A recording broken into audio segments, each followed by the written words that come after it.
इस वक्त हम लोग लखनऊ के रामलीला मैदान पे मौजूद हैं और हमारे साथ मंत्री जो कमेटी के हैं आदित्य जी वो मौजूद हैं। बहुत पुरानी रामलीला होती है लखनऊ में, उसका क्या इतिहास है ये भी जानेंगे। और इस बार सबसे पहले आदित्य जी आपका स्वागत है हमारे चैनल में, और इसके बारे में बताइए कितनी पुरानी रामलीला है और क्या इतिहास है। ये रामलीला हमारी 16वीं शताब्दी से पहले से है। इसके संस्थापक गोस्वामी तुलसीदास जी हैं। तो उससे वर्षों का अंदाज़ा लगाइए तो लगभग 550-600 वर्ष की ये रामलीला है। ये संस्था तो उससे भी ज़्यादा पुरानी है। ये में चतुर्मासा होता था साधुओं का, उसमें गोस्वामी तुलसीदास जी का आगमन हुआ था और उन्होंने रामलीला का वाचन किया था 4 महीने बरसात के दिनों में। फिर उनसे कहा गया कि बिना पढ़े लिखे लोग कैसे इस रामायण को समझ पाएंगे, तो उनके लिए कुछ करना चाहिए। तब यह निर्णय लिया गया कि रामलीला का मंचन किया जाए नाट्य विधा में। तो नाट्य विधा में करने का पहला मंचन यहाँ हुआ, ऐसा लोग हमारे पूर्वज पदाधिकारी गण सब कहते आए हैं। तो उसी आधार पर मैं कह रहा हूँ। और विनय पत्रिका का भी अंश हमारे लखनऊ में लिखा गया, जिसके 2 जगह प्रमाण मिलते हैं। एक हमारी ऐशबाग रामलीला, एक छाछी कुआं का मंदिर जो स्थापित है वो गोस्वामी तुलसीदास जी के हाथ का है। ये हमारे यहाँ की ऐतिहासिकता है और हम उन्हीं के रामचरितमानस के आधार पर यहाँ का मंचन करते हैं। आदित्य जी इस बार कितने पुतले फूके जा रहे हैं, क्योंकि हर बार हमने देखा है कि 3 पुतले फूके जाते थे, इस बार कितने पुतले फूके जाएंगे। देखिए 3 पुतलों में तो कुंभकर्ण मेघनाथ का भी पुतला जलाया जाता था, हमारे यहाँ भी जलाया जाता था।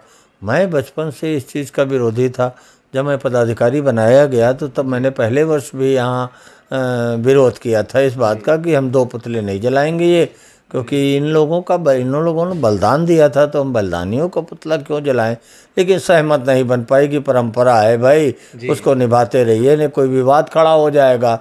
तो हमने कहा परंपराएं पहले तो बहुत सारी थी, सती भी होने की प्रथा थी, बाल विवाह की प्रथा थी, और सारी प्रथा थी, पर्दा प्रथा थी, सब टूट गई हैं। तो ये भी प्रथा तोड़ी जा सकती है। हमने फिर अब की बार क्या किया, जब मीटिंग बैठी तो हम रामायण लेके 3 बैठे और हमने उसमें उदाहरण दिखाए कि देखिए ये संवाद है, आप इसको बलिदानी कहेंगे कि इसको क्या कहेंगे। तो अगर बलिदानी आप मानते हैं तो इसका पुतला दहन नहीं होना चाहिए। कमेटी के लोग सहमत हुए हमारे तर्कों से। तो अब ये निर्णय लिया गया कि कुंभकर्ण मेघनाथ का पुतला नहीं। क्यों? कारण है बलिदानी का। जब कुंभकर्ण को जगाया गया तो पहला वाक्य उसका यही था कि साक्षात जगदम्बा को हरण करके ले आए, ये तो लंका का विनाश कर देगी, कुल का नाश कर देंगी अगर यहाँ ज़्यादा दिनों तक रह गई। मैं दशानंद से बात करता हूँ, बात करने जाता है तो नीति शास्त्र के श्लोकों का उदाहरण देके रावण को समझाता है कि ये ठीक नहीं। फिर जो आपको ब्रह्मा जी ने वरदान दिया है तो नर और वानर से आपको सुरक्षित नहीं किया है उन्होंने। हम काहो के मरे न मारे, वानर मनुज जात दुबारे।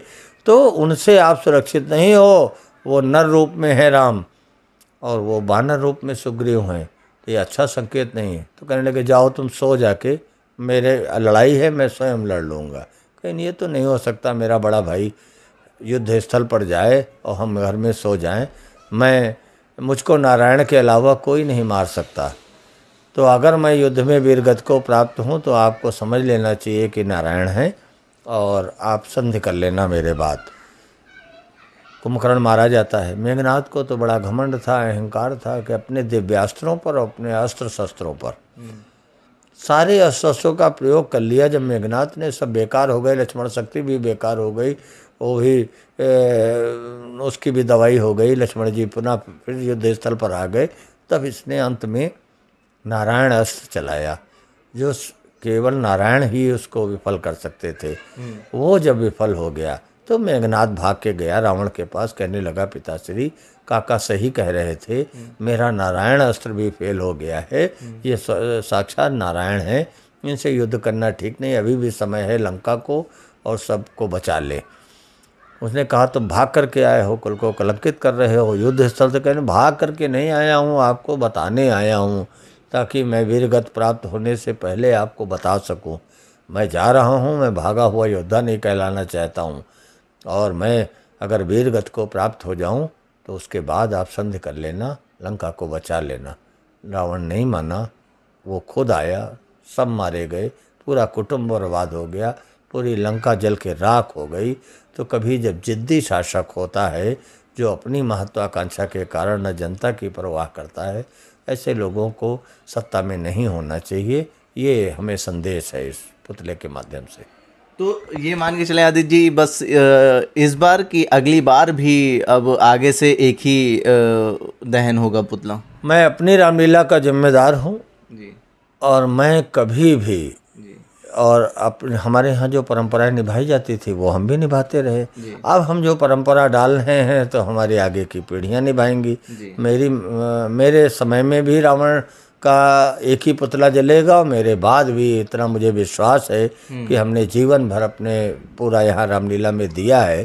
तो मजबूत जो समय होता है जो वो समय मैंने संस्था को दिया है, तो मेरे त्याग को परखा जाएगा और आगे आने वाली पीढ़ियां भी कुंभकर्ण और मेघनाथ का पुतला का दहन नहीं करेंगी। जी अनिल जी, एक अहम सवाल ये भी है कि हर बार देखा गया है कि अलग अलग थीम रहती है, तो इस बार किस थीम के ऊपर दहन होगा? थीम का मतलब जन भावना है, देश की क्या है। मैंने गो हत्या का रावण जलाया, मैंने लव जिहाद का रावण जलाया, मैंने जबरन मतांतरण का रावण जलाया, मैंने छल से मतांतरण का रावण जलाया, हमने भ्रष्टाचार का भी रावण जलाया। सब पर कानून बना, आज सब पर कार्रवाई हो रही है।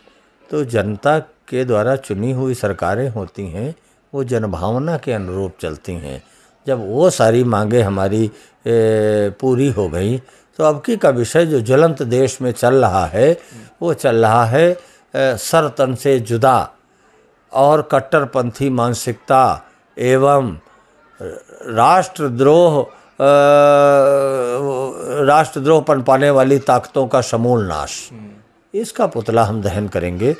हम और देशों की तरह, कट्टरपंथी देशों की तरह, जो कटोरा हाथ में आ गया, युद्ध रहा, खूब गला काटो प्रतियोगिता वहाँ की गई, लोगों के गले काटे गए, कुर्दिशों के गले काटे गए। आज उनका क्या हाल है? हम लोग अहिंसा परमो धर्मा वाले बुद्ध का देश है और राम के देश है। राम ने बताओ जिसकी पत्नी का हरण हो गया हो वो अंत में शांति दूत भेजता है बना करके अंगद को। हम उनका है कि अंतिम क्षण तक युद्ध टाला जाए और हिंसा ना हो किसी तरह से। तो हिंसात्मक प्रवृत्तियों का इतना कड़ा कानून बनना चाहिए देश में कि इनका मृत्यु दंड होना चाहिए कायदे से। तो अगर कोई इसमें लिप्त पाया जाए तो उसको ऐसा दंड देना चाहिए कि जो पीढ़ी दर पीढ़ी के लोग याद रखें और उनके अंदर कानून का भय हो कि अगर हम ऐसा करेंगे तो हम कानूनन मुझको मृत्यु दंड मिलेगा, आजीवन कारावास मिलेगा। और ये शक्तियाँ नहीं पनपनी चाहिए। भारत को हम सीरिया जैसे देशों की तरह, इराक जैसे देशों की तरह नहीं देख सकते और ना होना चाहिए। सारे देश बर्बाद हो चुके हैं, उनसे प्रेरणा लेते हुए बहुत सख्त कानून बनना चाहिए। जब हमने 370 हटवा ली, ये जन भावना थी। हमने राम मंदिर आज बन रहा है, जन भावना थी। इसी तरह ये जन भावना है, इसको प्रतीक के माध्यम से हम पुतले पर रखते हैं और इन पर मुझे पूरी उम्मीद है कि सरकारें इस पर कार्यवाही करेंगी। कोई ऐसा कानून बनेगा जो हमको अपने यहाँ सुरक्षित चलने के लिए, सुरक्षित जीवन जीने के लिए एक वातावरण उत्पन्न करेगा।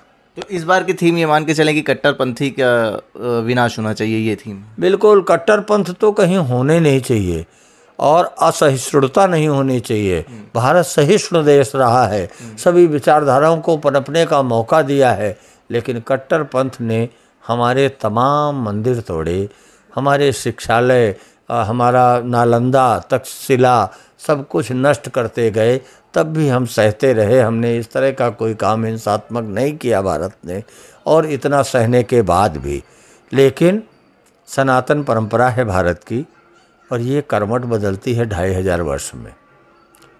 महाभारत काल के बाद 2500 वर्ष विक्रमादित्य के हुए, वो बीच में हमेशा से ऐसी शक्तियाँ पनपती रही, उनका नाश होता रहा है। 2500 वर्ष बीत चुका है, अब फिर से ऐसी शक्तियों का नाश होगा, फिर से उसी तरह का वातावरण होगा जैसा विक्रमादित्य के समय पर रहा। सारे आक्रमणकारी मारे गए, होड़ और शकों का यहाँ से पलायन हुआ। ये एक अच्छी विचारधारा का जन्म हुआ था। फिर से विचारधाराएं 2500 वर्ष में पनपी हैं, बहुत सारी मान्यताएं पनपी हैं। उनका जो सहिष्णु भाव होना चाहिए, सब असहिष्णु हो गए हैं, बर्दाश्त करने की क्षमता कम हो गई है। इसलिए ये कट्टरपंथी विचारधारा को भारत से मिटाना है। इसी के संकल्प लेने के साथ हम पुतला दहन करेंगे। बहुत बहुत शुक्रिया आदित्य जी। धन्यवाद।